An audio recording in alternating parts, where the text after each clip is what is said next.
La voix de Dieu dans le jardin, l'homme se cache. Hier, nous avons vu comment le péché a produit la honte et une rupture intérieure.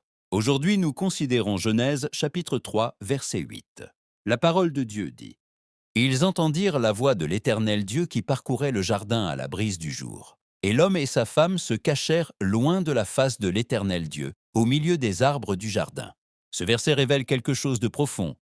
La voix de Dieu est toujours présente, mais la réaction de l'être humain a changé. Avant le péché, la voix de Dieu signifiait la communion. Après le péché, cette même voix provoque la peur. Le problème n'est pas la voix de Dieu, mais l'état du cœur qui l'entend. L'Écriture dit que Dieu parcourait le jardin. Cela parle de proximité et de présence relationnelle, d'un Dieu qui s'approche comme celui qui avait une communion quotidienne avec l'être humain.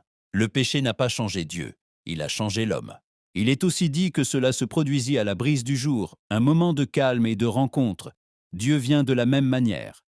La fidélité de Dieu demeure, même lorsque l'obéissance humaine a été brisée. Puis le texte déclare que l'homme et sa femme se cachèrent. Dieu ne s'est pas perdu, ce sont eux qui ont fui. Se cacher n'est pas une stratégie, c'est une réponse née de la culpabilité. Le péché rompt la relation avec Dieu et éloigne l'être humain de sa présence. L'Écriture est claire. Ils se cachèrent loin de la face de l'Éternel Dieu. Ils ne se cachèrent pas du jardin ni de l'environnement. Ils se cachèrent de Dieu lui-même. Le péché brise d'abord la relation verticale, avant d'affecter quoi que ce soit d'autre. Et il est ajouté qu'ils se cachèrent parmi les arbres du jardin. Ce que Dieu avait créé pour la bénédiction est maintenant utilisé comme un faux refuge.